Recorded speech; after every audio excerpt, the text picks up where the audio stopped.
Caríssimos irmãos e irmãs, vivemos este tempo de graça, esse tempo do Advento, que nos prepara não só para a celebração litúrgica do Natal que se aproxima, como disse no ato penitencial, mas para o encontro com o Cristo que vem a cada momento em nossa vida e para o qual nós caminhamos para esse encontro definitivo com Ele.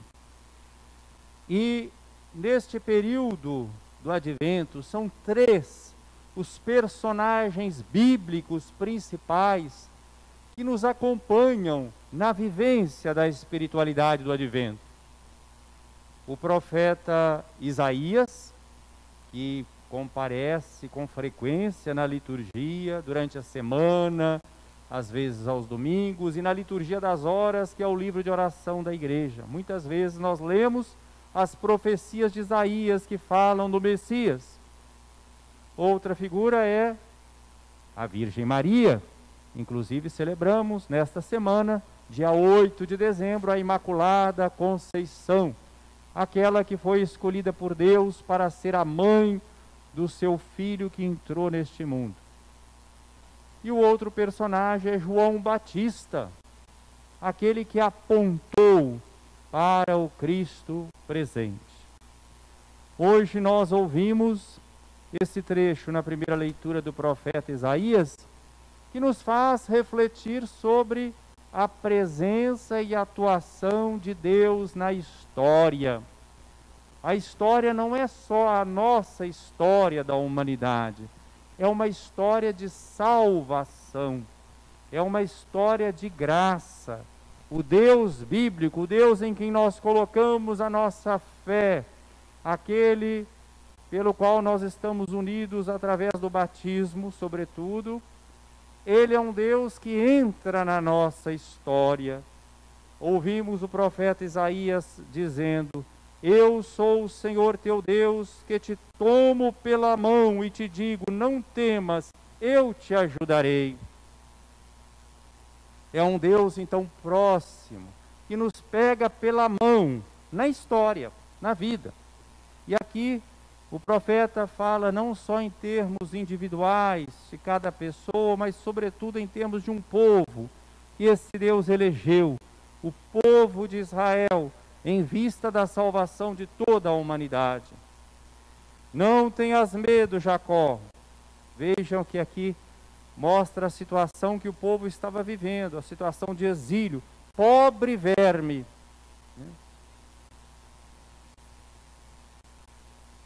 Quer dizer, uma situação desesperadora, mas mesmo assim a exortação é: não temais, homens de Israel. Vejam que esse pobre verme, a comparação é uma metáfora agrícola, esse pobre verme é transformado por Deus numa máquina de despedaçar os montes, né? A gente pode pensar numa grande debulhadora, né? Eu te transformarei num carro novo de triturar, guarnecido de dentes de serra, hás de triturar e despedaçar os montes e reduzirás as colinas a poeira. É uma comparação para mostrar a atuação de Deus na história, ao pegar o seu povo pela mão. E continuam as comparações, mostrando essa necessidade que todos têm de Deus, falando dessa sede, que evidentemente não é uma sede só material. Pobres e necessitados procuram água, mas não há, estão com a língua seca de sede. É a situação do ser humano quando ele está longe de Deus. É uma situação de sede, somos sedentos. Santo Agostinho dizia, no entanto, que Deus que nos criou sem a nossa participação, não nos salva sem a nossa colaboração. Ele pede que nós tenhamos essa confiança, esse abandono em suas mãos. Eu, o Senhor, os atenderei. Eu, Deus de Israel, não os abandonarei. E aí continua a comparação. Farei nascer rios nas colinas escavadas e fontes no meio dos vales. Transformarei o deserto em lagos, a terra seca em nascentes de água. Plantarei no deserto o cedro. Quem pode imaginar um cedro no deserto? A acácia e a murta e a oliveira, crescerão no ermo o pinheiro, né? O cipreste, para que os homens vejam e saibam, considerem e compreendam que a mão do Senhor fez essas coisas e o Santo de Israel tudo criou. Fica claro para nós que o Deus da Bíblia é o Deus também, não só criador, mas o Deus da história. E ele se manifesta como compaixão, como misericórdia, como o salmo que foi aqui cantado. Misericórdia e piedade ao Senhor. Ele é amor, é paciência, é compaixão. Quero exaltar-vos, ó meu Rei, e bendizer o vosso nome pelos séculos. O Senhor é muito bom para com todos, sua ternura abraça toda criatura. E fala então desse reino que o Senhor quer estabelecer. O vosso reino é um reino para sempre, vosso poder de geração em geração. Então Isaías e o Salmo cantam essa intervenção de Deus na história. No pequeno trecho do Evangelho que hoje nós ouvimos, Jesus fala de João Batista, dizendo que de todos os homens nascidos de mulher, nenhum é maior do que João. Por quê? Os profetas que vieram antes de João falaram da vinda do Messias num futuro ainda distante. Mas João Batista foi o único que pôde apontar: eis o Cordeiro de Deus que tira o pecado do mundo. Então, nesse sentido é que João é o maior, porque é aquele que está diante do prometido, do Messias, do ungido. Mas diz também Jesus: no entanto, o menor no reino dos céus é maior do que ele. Porque João Batista apontou, mas nós, que temos fé e fomos batizados, já estamos diante desse reino que foi inaugurado, né?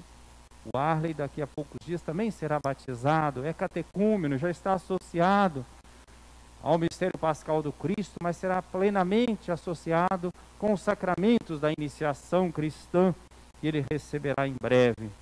Então aqui nós vemos que o menor no reino dos céus é maior do que João Batista, porque já está nessa ordem da graça, não mais na ordem da lei, mas na ordem da graça.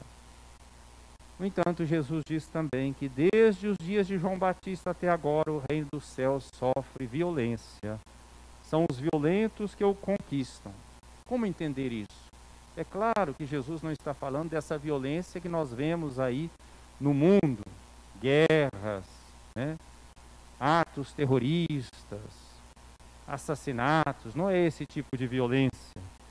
Não é andarmos armados por aí, não é isso. O que ele está dizendo é que os violentos que conquistam, os violentos que fazem violência contra si mesmos. Porque a grande batalha da nossa vida não se dá fora de nós, se dá dentro de nós. É vencermos a nós mesmos, com a graça de Deus. Vencermos os nossos instintos egoístas.